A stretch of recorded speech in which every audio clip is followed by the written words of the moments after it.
On est maintenant à plus de 9 millions de morts chaque année. Mais le tabac est responsable de morts, de maladies et de handicaps.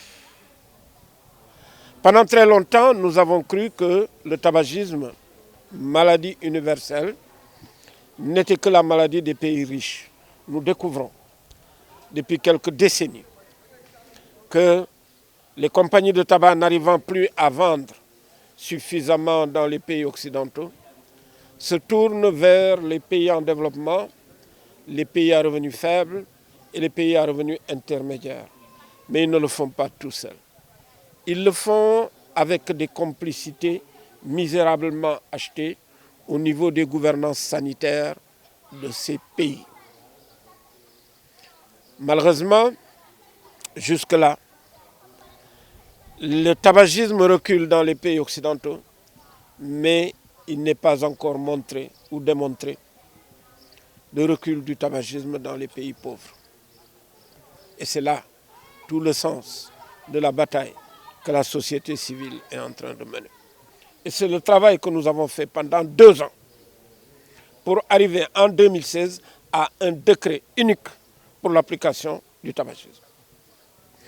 Mais ce décret unique doit être soutenu par ce qu'on appelle des arrêtés ministériels.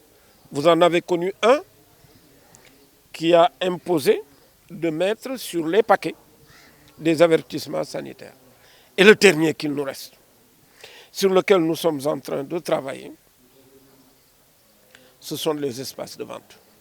Vous doutez fort bien que si le tabac est vendu par n'importe qui, n'importe où, et en détail, nos enfants pourront l'acheter en détail et y accéder. Mais si le tabac n'est vendu que dans des boutiques dédiées au tabac, plus personne ne pourra avoir le prétexte d'acheter une cigarette s'il n'est majeur, d'acheter une cigarette au détail. Et donc, il y a comme ça énormément de choses en cours d'application. Tant que le tabac coûtera 200 francs, mon fils pourra l'acheter.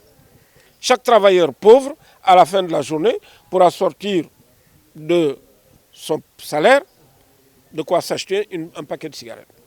Mais si le paquet coûtait 2000 francs et qu'on ne puisse pas le vendre au détail, vous savez très bien que les enfants n'auraient jamais pu s'acheter du tabac. Le point noir, ça s'appelle fumer dans les espaces publics. Les fumeurs tuent 890 000 personnes chaque année. Ça fait 2 fois plus que les morts du paludisme. Les fumeurs tuent plus que le paludisme. Mais alors pourquoi laisser les fumeurs fumer dans les espaces publics ?